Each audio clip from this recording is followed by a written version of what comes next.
রাহমাতুল লিল আলামিন বলছেন, বান্দা যখন সিজদায় যায় কপালটা তার মাটিতে লাগে না, রহমানের দরবারে গিয়ে লাগে। আফসোস আমাদের জন্য সেই সিজদাকে না বুঝার কারণে।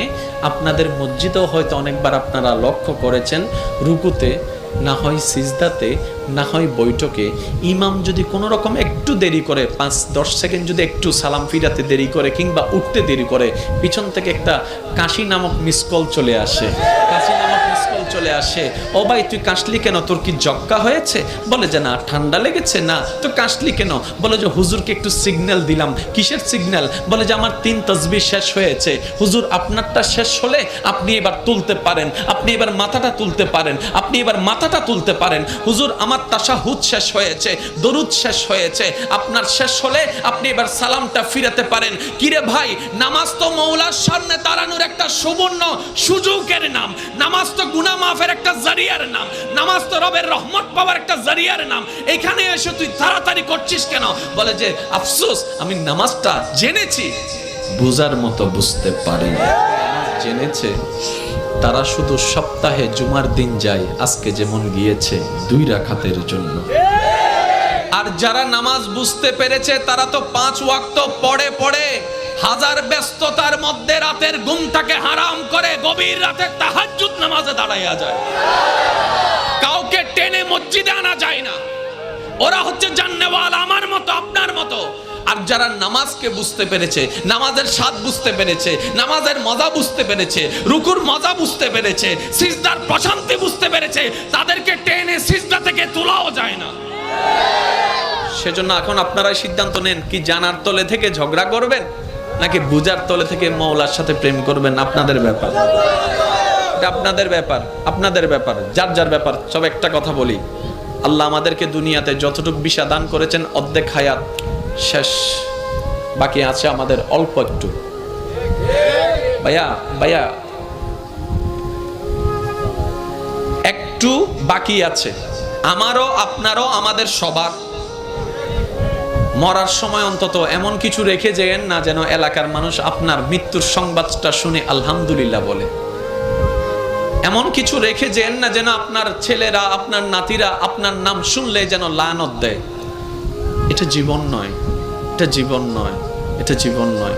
এমন একটা জীবন বানান যেন আপনার মৃত্যুর সংবাদটা শুধু আপনার পরিবারের মুখে, চোখের মধ্যে মলিনতা আর অশ্রু আনবে না, শুধু আপনার আশেপাশে পরিচিতরা পর্যন্ত বলবে, আহ আফসোস, আজকে একজন নেককার বান্দাকে হারিয়ে ফেলেছি, আজকে একজন মায়ার মানুষকে হারিয়ে ফেলেছি, আজকে একটা মমতার মানুষকে হারিয়ে ফেলেছি। যেভাবে সিদ্দিকে আকবরের দুনিয়া থেকে যাওয়ার পরে জগৎ কান্না করেছে, ফারুকে আজম যাওয়ার পরে জগৎ কান্না করেছে, ওসমান ও আলী যাওয়ার পরে জগৎ কান্না করেছে, ইমাম হোসেন কারবালায় শহীদ হওয়ার পরে 2022 সালে চট্টগ্রামের মানুষ পর্যন্ত কান্না করছে। আল্লাহু আকবার।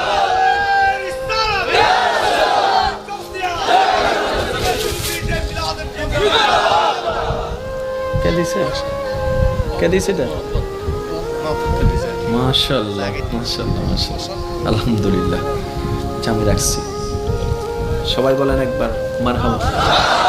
তাহলে একটার নাম জানা। অনেকে বলবেন, হুজুর এই জানা এবং বুঝা শব্দ নিয়ে এতক্ষণ সময় পার করে দিলে কেমনে হবে? ভাই, জানতে বেশিক্ষণ লাগে না, বুঝতে একটু সময় লাগে। এবার আসেন, জানাটা হয় কোন জায়গায়, বুঝাটা হয় কোন জায়গায়। মনোযোগ, মনোযোগ আছে। এবার আগে একটা কথা আমি শুনতে চাই, ওলামায়ে কেরাম এবং মুরব্বীরা যারা স্টেজ আছে, আপনারা কেউ রেসপন্স দিবেন না, শুধু আমার ভাই যারা আছেন রেসপন্স দিবেন। সফল হতে চান না ব্যর্থ হতে চান? আরেকটু জোরে।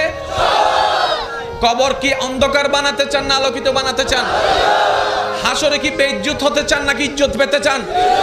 জাহান্নাম পেতে চান না জান্নাত পেতে চান? আর এই সবগুলা পাওয়ার জন্য একজনকে খুশি করতে হবে, তিনি কে? সুতরাং আল্লাহকে যদি খুশি করতে মনেই চায়, তাহলে কিছু কাজ করতে হবে, কিছু কাজ বাদ দিতেও হবে। এমনি তার হবে না, কিছু কাজ করতে হবে, কিছু কাজ বাদ দিতে হবে। এবার আসেন, জানা আর বুঝা। আমরা জানি কোন জায়গা থেকে আর বুঝি কোন জায়গা থেকে, এই জিনিসটা একটু আইডেন্টিফাই করার দরকার। আচ্ছা আচ্ছা, এটা কি? আমি তো কিচ্ছু বলিনি, আপনারা বললেন সবাই মোবাইল, কিন্তু কেউ এটাকে লাইট বললেন না কেন? শুনুন, এই জিনিসটা সর্বপ্রথম যখন আপনি দেখেছেন জীবনে, কখন দেখেছেন আপনার মনে নাই, কিন্তু যখনই দেখেছেন, চিনেছেন, এটাকে মোবাইল নামে আপনি চিনেছেন, পরিচয় করনেওয়ালা মোবাইল নামে পরিচয় করে দিয়েছিল। ওই দিন থেকে আপনার চোখের ক্যামেরা সেটাকে ছবি তুলেছিল। ওই চোখের ক্যামেরাটা ছবি তোলার সাথে সাথে সেটা মেমোরি কার্ডে সেভ হয়েছে। আর মেমোরি কার্ডে সেভ হওয়ার সময় এখানে লেখা ছিল মোবাইল। সেজন্য আপনার ব্রেন যতদিন ঠিক থাকবে, আপনাকে জিজ্ঞেস করার সাথে সাথে আপনি মোবাইল বলবেন। যেদিন এটা নষ্ট হয়ে যাবে, যখন সব সফটওয়্যার সবগুলো আউলা জাউলা হয়ে যাবে, মেমোরি কার্ড যখন ফরম্যাট হয়ে যাবে, সেজন্য পাগলকে বললে পাগলে চিনে না, কই মোবাইল দেখাইলে সে বলে যে লাইট, লাইট দেখাইলে বলে মাইক্রোফোন, মাইক্রোফোন দেখাইলে বলে বলি গড়ি। ব্যাপারটা কি? কারণ ওখানে সিস্টেম সবগুলা নড়ে গিয়েছে। মনে রাখবেন ভাইয়েরা, জানাটা হয় এখানে, জানাটা সেভ হয় ব্রেইনে, বোঝাটা আসতে হয়। আরেকটু জোরে বলেন না রে বাবা। জানাটা হয় এখানে, এটা আমার নয়, সবার। জানাটা হয় এখানে, বোঝাটা হয় এখানে।